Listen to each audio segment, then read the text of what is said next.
Taking a tape measure to yourself, it can be a little bit intimidating, but no matter what your size or shape, the key to feeling really great is garments that fit perfectly. That's why I'm excited to be experimenting with the Haslam System of Dresscutting.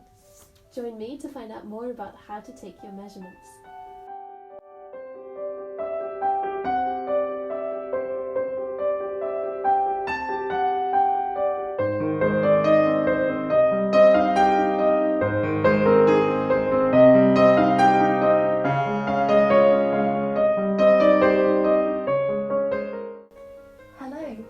Welcome back to Atelier Limonova.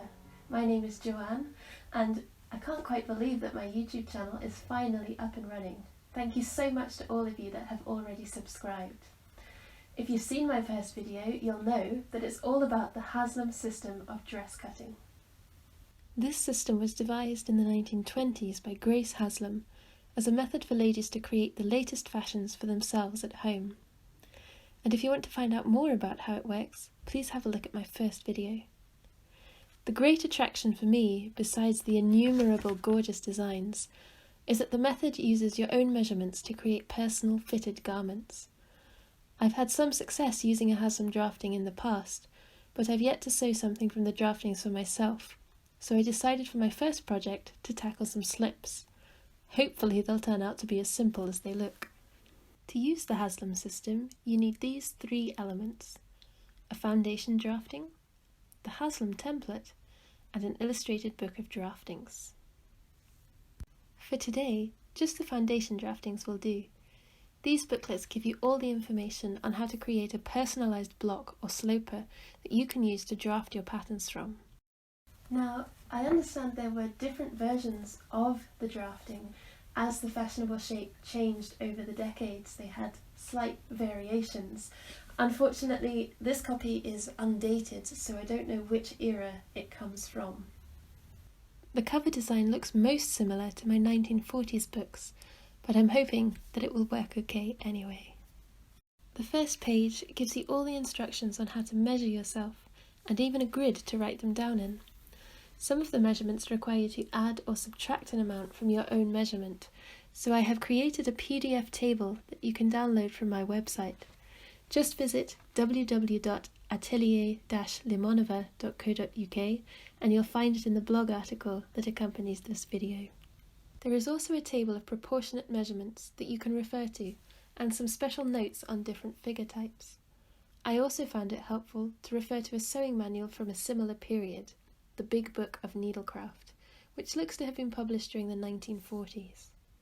According to the introduction, the person who has studied the proportions of the figure sufficiently to produce a good, simple garment pattern is better able to criticise and make full use of bought patterns. If you're more of a visual learner, you'll probably find this image useful too when it comes to taking your measurements. I will now take you through filling in the measurement chart step by step, in the same order as the Haslam instructions. The important thing when taking your measurements is to make sure that you stand in your usual posture, so don't stand up very straight if you don't usually do that. Similarly, try not to slouch, and you need to keep your arms in a fairly relaxed position, so it's much easier if somebody else can take the measurements for you. My husband has taken mine for me for my actual measurements, but for this video, Gertrude has kindly offered to help us. And as you can see, she's wearing her foundation garments. Always try to measure over the underwear you will be wearing, or even over your clothes if you're making an overcoat, and maybe even with shoes on, as they can alter your height and posture. For the neck measurement, the instructions say to place the tape around the middle of the neck easily. In other words, not too tightly. You want to give yourself just a little bit of room there so you don't get strangled. You then add 1.5 inches to this measurement, or 1 inch if you're working on a child's garment.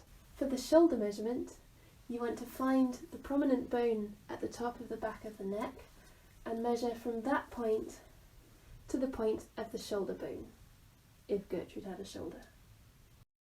From this measurement you deduct 2.5 inches, or just 2 inches for a child.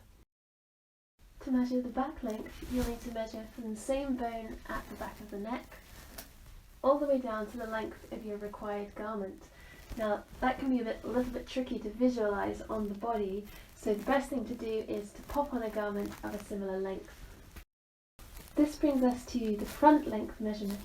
For this you want to measure from the bones at the top of your neck down to the same length point, and take a note of that measurement. Compare the two measurements. Usually, according to the instructions, the front is about 1.5 inches less than the back. For the bust measurement, have the person measuring you stand behind you, and the tape should pass over the fullest part of the bust, in Gertrude's case this matches the points of the bra, closely under the arms, and you want to take this measurement quite snugly, especially if you're fuller busted. Some people also find that an over bust measurement taken above the breasts can give a better fit, so you may want to experiment with this. For fuller figures in particular, the notes suggest to measure tightly. However, I don't have much experience in this area, so if you have experience in drafting for larger bust sizes, please do share your tips in the comments. The hips are generally considered to be approximately 7 inches below the natural waistline, but you may want to measure on yourself because they're all different lengths. So if the fullest measurement around your hips is at a slightly different height or measurement, then you might need to make some slight alterations to the length of your pattern. This measurement should be taken easily, so don't pull the tape measure too tight. Allow yourself some wiggle room. This measurement is for your side length, so you want to take the top of the tape measure snugly into your armpit and keep that close under your arm, and then measure down to your natural waist. This is where your torso curves in the most. Mine is in line with my belly button, just below my ribcage. The sleeve armhole measurement may seem a little tight if you're used to a more modern fit, but in actual fact the closer the fit of the sleeve hole, or the arm side as we call it, the greater range of motion that you will have. So try to keep your tape measure nice and close under your armpit, and then bring it up and over your shoulder bone. Obviously this measurement is a lot easier if it's taken by somebody else. For the arm, you want to measure from the crease at the top of your armpit to your wrist. Keep your arm slightly bent and the tape measure in line with your thumb. The elbow needs to be able to bend fully in a garment, so place the tape around the elbow bone and measure with the arm fully bent. Similarly, the wrist of a garment needs to fit over your hand. Outstretch your hand and tuck your thumb underneath your palm, and then measure tightly around the widest part of the hand.